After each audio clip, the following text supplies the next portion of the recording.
Well, the high jump session was fine, yeah. I don't know how much this suit weighs, but I tell you what, it makes it a little bit more difficult. But that was all right. 190, which I had the bar at, which, to be honest with you, shouldn't be very difficult, and it weren't. But I felt good. I should do it a little bit more in training, really, shouldn't I? It's very hot. That's the main thing. I mean, the suit, I jest, it isn't very, very heavy, and it doesn't impede you that much, but it is really belting hot in here. Generally, through most of the conditioning and, let's say, like the lactic endurance, the bread and butter work, you know, the stuff where you're doing a massive load of volume, quite a bit of hours on the track, I don't watch what I eat. But in all honesty, I am quite lucky because I enjoy eating pasta, taters, and I don't have, I don't eat a lot of fast food or anything like that, although I have my moments.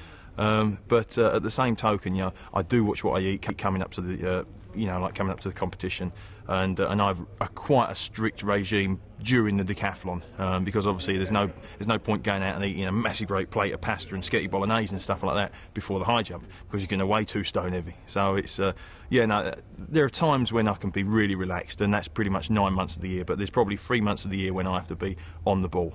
But that's what I get paid to do. My biggest indulgence would have to be chocolate. I'm a chocoholic. The wife actually has to hide them in the house, and then she gets bits out bit by bit, because she knows if I find the actual bulk stack of the chocolate, it's gone, and I'll eat until I get sick as well. But I know that, and so I train hard, I run hard, and I get her to hide it. Well, I'm a very intense angler, so I love fishing. I play off a handicap of 10 in golf, self-taught. I just play probably 10 times a year or something like that. But like I said, I'm one of those people that you hate. You know, I take to things very, very quickly. But most of my time away from athletics is spent either on the riverbank or working in the fishing industry, because I've just released my own range of tackle, so I'm quite into that. Career-wise, I haven't got a clue what I'd do if it wasn't for my athletics. I owe athletics quite a bit, because I'd probably be in a ditch or something somewhere, because I was never academic. But I love motorsport. I love driving cars. Now, I'd love to be in Michael Schumacher's shoes. Well, not so much now, because obviously he's retired. But I would love to be a racing driver. That'd be, yeah. I reckon I'd be pretty good as well. Most of my training is done.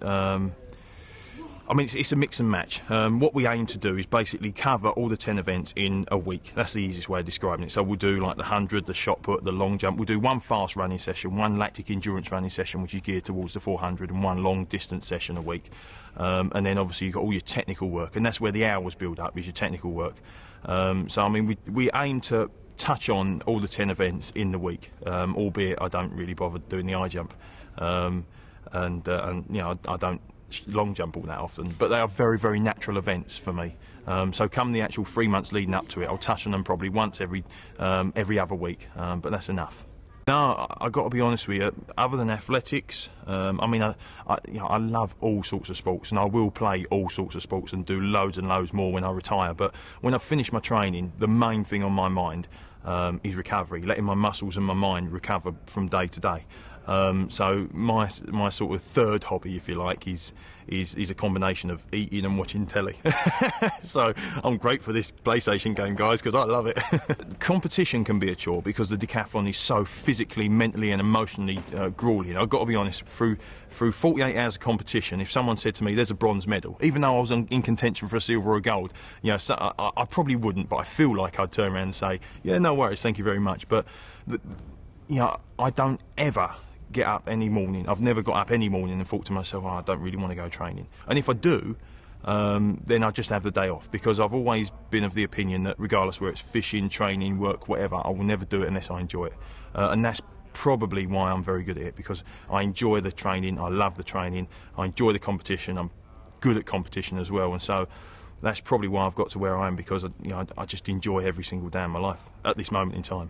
These people that, someone turns around and says to me on the street, you've had your fair share of injuries, and my response to that is normally, I've had a lot of people's fair share of injuries but I worry probably every day of my life about injuries. My training from 4 or 5 years ago is completely different now, because we're trying to eliminate it. I've not got many years left, so we're trying to do as many years as we can leading up to my sort of retirement day, so I don't get hurt. And probably every single stride in every single running session, every single jump in every single technical session, and every single throw in every single throwing session, I think about it. So yeah, not a chance, not a chance in hell. I wouldn't. When I actually found out that we was going to get the Olympics in 2:12, I thought to myself, I would definitely make the team, which means I would actually compete, and I'd do a decathlon in front of my home crowd, which would be awesome, but I'd do it for a laugh. But I sat down and thought about it, and I know myself, and I wouldn't do it for a laugh. I would never actually consider doing anything like that and just rolling over and not trying to win something. And I know for a fact that I wouldn't have the desire for another 6 years to commit to another Olympics, because it is a lot of commitment, and I wouldn't want to put my family through it, because my wife suffers just as much as me. So I might be there supporting, but there is absolutely no way on hell I'm actually going to compete in 2:12. I'm not sure. I mean, I'm one of these very selfish people, and staying in athletics once I've retired is, I don't know, because a lot of the positions that are open are sort of, administrations and stuff like that. And like I said, I didn't really leave school with much up top, so my plans are elsewhere. But if a position came up, then I love the sport, and I'd love to give something back to the sport. So, I wouldn't say, never say never, but that's not where my plans lie at the moment. Oh, a message for the kids. If I had one message for the kids, not so much tongue-in-cheek, but it'd be, grip it and rip it, guys, grip it and rip it. And that's sort of like a little saying in the decathlon world, because technically we ain't all that very good in most of the events, so we just grab hold of the shot and we just belt it out there as hard as we can. But no, if something's worth having, then it's worth fighting for. And someone said that to me years ago, and I'm sure that's one of the sayings and one of the things that I think about when I'm in the doldrums, when I'm injured, and when things are going bad. So that's got me through quite a few sticky patches. So I would just say to someone that if they want something, give up everything, go for it, because you'll regret it if you don't.